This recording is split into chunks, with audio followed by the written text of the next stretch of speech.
ఉండేవన్నమాట, రాళ్ళతో కట్టుబడి. అయితే ఇవన్నీ కూడా అంత కట్టుకోవడానికి కారణం ఏంటో తెలుసా? వేరే శత్రువుల నుంచి కాపాడుకోవడానికి. ఏంటి దేనికోసమంట? శత్రువుల నుంచి కాపాడుకోవడానికి అంత స్ట్రాంగ్గా లేకపోతే అట్లాగా కట్టుకునేవాళ్ళు. పిల్లలు మనకు కూడా ఒక శత్రువు ఉన్నాడు. ఎవరైనా మనకు ఒక రాజు ఉన్నాడు. రాజు ఎవరు? దేవుడు. సరే, మన శత్రువు ఎవరు? సాతాను ఉన్నాడు. అయితే ఇది ఒక కట్టడం లాగా ఇప్పుడు నీ హృదయము ఒక క్యాసిల్ లాగా ఉండాలని దేవుడు కోరుకుంటున్నాడు. ఎందుకంటే మనకు ఒక శత్రువు ఉన్నాడు కదా. ఎవరో శత్రువు? సాతాను ఉన్నాడు. దాని నుంచి తప్పించుకోవడానికి ఇప్పుడు ఈ క్యాసిల్లోకి శత్రువులు ఎంటర్ అవ్వచ్చా? గోడలు అంత స్ట్రాంగ్ ఉన్నాయి, అంత టవర్స్ ఉన్నాయి, అంత పెద్ద బిల్డింగ్లోకి శత్రువులు రాగలరా? రాలేరా? రాగలరా లేదా? రాగలరు. ఎందుకంటే ఇప్పుడు వీక్ పాయింట్స్ కూడా ఉంటాయి. కిటికీలు కానీ లేకపోతే పెద్ద పెద్ద గేట్లు కానీ అక్కడ ఎవరు కాపలా లేరనుకో, శత్రువులు ఏం చేస్తారు? వచ్చేస్తారు కదా. మరి ఇంకా ఏమైనా వాళ్ళ నుంచి వచ్చేసే అవకాశం ఉంది. అందుకని గేట్స్కి ఎవరు ఉన్నారా? సైడ్ ఏం చేస్తారా? వాళ్ళు వెళ్ళేసి ఈ ముగ్గురిని కూడా తీసుకొస్తారు. ఎవరిని? షద్రకు, మెషకు, అబేద్నెగోని తీసుకొని వచ్చినప్పుడు రాజు అంటున్నాడు కదా, నెబుకద్నెజర్ రాజు, ఇదిగో మీకు ఇంకొక అవకాశం ఇస్తున్నా. దేనికోసము? నేను చేయించిన విగ్రహానికి సాష్టాంగపడండి, లేదా మళ్ళీ వెంటనే ఒక శాస్త్రం రాశారు కదా, అగ్నిగుండంలో వేసేస్తారన్నమాట. ఎవరైతే ఆ యొక్క విగ్రహాన్ని మొక్కరో సాగిలపడరో వాళ్ళని తీసుకెళ్ళి అగ్నిగుండంలో వేసేస్తామన్నమాట. రాజు అంతా ఆజ్ఞాపిస్తున్నప్పుడు వాళ్ళకంతా మనం అయితే ఏం చేస్తాం? నువ్వైతే ఏం చేస్తాం? కొనికిపోతాం కదా. అగ్నిగుండం వచ్చి కాలితేనే తట్టుకోవడం. అగ్నిగుండం వేస్తారు అని ఏం చేస్తారు? నెబుకద్నెజరు రాజా, మరి మా దేవుడు మమ్మల్ని రక్షించటకు సమర్థుడు. అంటే మా దేవుడు మమ్మల్ని రక్షించగలడు. ఒకవేళ రక్షించకపోయినా నేను మాత్రము విగ్రహానికి ఏమో ఒక్కమని ఖచ్చితంగా ఉంటాను. ఎంత ధైర్యం ఉందా నీకు? ఉందా? ఓకే, వాళ్ళు చాలా కాలం నుండి ఏం చేస్తుంటారు? తాతబడి చేస్తూ ఉంటారు. ఇక్కడ చూసారు కదా, జాన్ ప్యాటర్న్ వాళ్ళని ఛాలెంజ్ ఇస్తారు. ఓకే, ఏమని ఛాలెంజ్ ఇస్తారు? మీరు నిజ నిజంగా మేమందరం పనిచేసినైతే నేను తిన్న పండు ఇదిగో ముగ్గురు ఉంటారు. ఓకే, ఇక్కడ తినాలి పిల్లలు తెల్లది వాళ్ళ ముగ్గురికి ఏమి ఇస్తారు దాని పెట్టాలి. నాకు దేవుడే ఇచ్చాడని అనుకోకుండా గర్వపడి ఈ రాజ్యం అంతా నేను సంపాదించాను.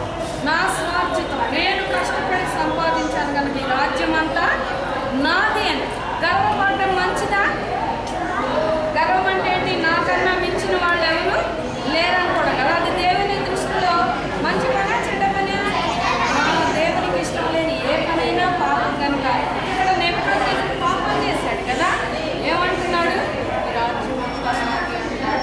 అందుకు వెంటనే దేవుడు కళను చూపించాడు కదా నెబుకద్నెజరు రాజుకి. ఆ కళని ఇక్కడ నిజం చేసేసాడు. ఏమొచ్చింది కళ? పెద్ద చెట్టుని నరికివేయమని ఆ మొదల చుట్టూ ఇత్తడి ఇనుముతో కలిపిన చట్రం వేయమని వచ్చింది. అప్పుడు దానియేలు ఏం చెప్తాడు? నెబుకద్నెజరు, నిన్ను ప్రజలు రాజ్యంలో నుంచి తరిమి వేస్తారు, నువ్వు అడవిలోకి వెళ్ళిపోతావు, నువ్వు ఎండకి ఎండుతావు, వానకి నడుస్తావు, జంతువులాగా ఏం వేస్తావు? నువ్వు గడ్డిని వేస్తావు. ఆ తర్వాత నీ గోళ్ళు జంతువుల గోళ్ళ వల్లే పెరిగిపోతాయి, నీ వెంట్రుకలు పక్షి కక్కల్లాగా నికారుగా 7 కాలాలు అలాగా. అంటే ఎన్ని సంవత్సరాలకు బుద్ధి వచ్చింది నెబుకద్నెజరు? కాబట్టి వాళ్ళు ఏం చేస్తారు? విషయం వచ్చినప్పటికీ కూడా వాళ్ళు రెగ్యులర్గా ఎన్నిసార్లు ప్రార్థన చేసుకోవడము, దేవుడు వాక్యం చదువుకోవడం అన్నీ చేస్తూ ఉంటారనమాట. అక్కడ వాళ్ళకి తెలిసినట్టు ఈ ఊరిలో ఎప్పుడు మనం మాట్లాడుకోవడం ఇలాంటి విగ్రహాలు పూజించారు. కాబట్టి నాకు తప్పులో దొరుకుతారు. కాబట్టి తప్పులో పడుతున్నాము, మీరు ఎలాగైనా సరే తప్పులో ఎక్కించాలనేసి ఈ విధంగా వాళ్ళు శాస్త్రం చేస్తారు. అయితే వీళ్ళ దగ్గరికి వచ్చేసి మీరు పూజించండి అని చెప్పినప్పుడు వాళ్ళు ఏమంటారు? నాకు ఒక దేవుడు ఉన్నాడు, ఆయన జీవితం దేవుడు, ఆయనే సర్వాధికారి, ఆయన తప్ప మేము ఎవరికి పూజించము అనేసి అన్నప్పుడు మీకు తెలుసా ఇది రాజు యొక్క ఆజ్ఞ అని అడిగితే తెలుసు. రాజు వచ్చేస్తాడు ఏంటి? యూదులు చేసిన పచ్చమని ఒక్కనంటారా అనేసి ఈ యొక్క రాజ్యాలు చెప్పి మీరు కనుక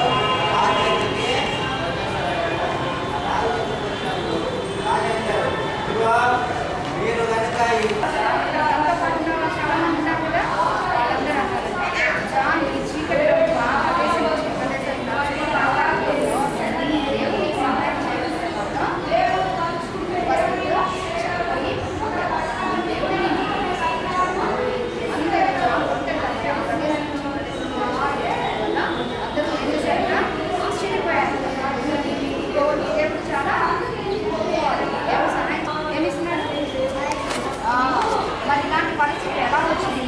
దేవుడు ఏ విధంగా జాబ్కి సహాయం చేసుకుంటాడు అనేది మళ్ళీ మనం నెక్స్ట్ లెసన్లో. ఈరోజు లెసన్ బాగుందా? అర్థమైందా? అర్థమైందా? అర్థమైందా? అర్థం కాదు. కొన్ని క్వశ్చన్స్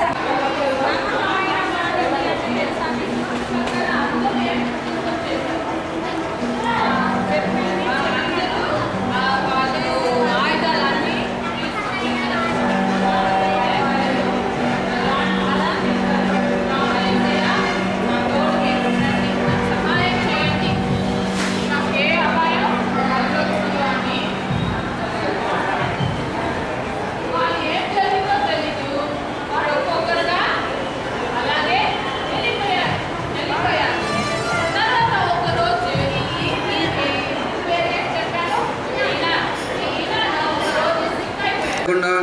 మరి ఎవరు కూడా జయించలేరు. అందుకని ఈ లోకంలో మనం ఎవరి దగ్గరికి వెళ్తున్నామంటే సాతాను ఏలేటువంటి రాజ్యం. సాతాను ఎన్నో మరి కార్యాల ద్వారా క్రియల ద్వారా మనుషులను పాపం చేయించడానికి ప్రయత్నం చేస్తూ ఉంటాడు. చిన్ననాటి నుంచి మనుషులను మరి ఎన్నో విధాలుగా శోధిస్తూ ఉంటాడు, పాపం చేయించడానికి ప్రయత్నం చేస్తూ ఉంటాడు. అందుకనే మనం ఈ లోకంలో మరి మనం బయటకు వెళ్ళేటప్పుడు మనం చదువుకునే కాలేజీలో కానీ స్కూల్స్లో కానీ మన ఇరుగు పొరుగు వారితో కానీ మనం ఎలా ఉండాలంటే ఈ ఆర్మర్ ఆఫ్ గాడ్, దేవుని యొక్క కవచం, సర్వాంగ కవచం ధరించుకోవాలి. అప్పుడే మనం బలవంతులంగా ఉంటాం. కాబట్టి చెప్పినటువంటి మిషనరీ లెసన్స్ ఎవరెవరి గురించి చెప్పారు, బైబిల్ లెసన్స్ ఎవరెవరి గురించి చెప్పారు, పాటలు మంచి మంచి ఆత్మీయమైనటువంటి పాటలు మనం ఏ విధంగా మనం ఉండాలి, ఇవన్నీ కూడా ఒక్కొక్కటి ఒక్కొక్క ఆర్మర్గా మనకి ఆ యొక్క సర్వాంగ కవచంగా మనం ధరించుకోవాలి. మరి అందుకని కింద వచనాల్లో మనం చూసినప్పుడు కింద వచనాల్లో మరి ఎఫెసీయులకు రాసిన పత్రిక 6వ అధ్యాయంలో ఏలైనగా మనము పోరాడున్నది శరీరాలతో కాదు కానీ ప్రధానులతోనూ అధికారులతోనూ ప్రస్తుత అంధకార సంబంధుల లోకనాథులతోనూ ఆకాశ మండలమున్న దురాత్మల సమూహంతో పోరాడుతున్నాము. కాబట్టి మనం ఎవరితో పోరాడుతున్నాం అంటే ఈ లోకంలో సాతానుతోటి పోరాడుతున్నాం. అందుకనే మనిషి యొక్క జీవితాన్ని పాపంలోకి నెట్టి ఆ యొక్క పాపం చేయించి నరకాన్ని తీసుకెళ్ళాలని చూస్తుంది. అందుకని మనం ఈ సర్వాంగ కవచం ఉండాలి.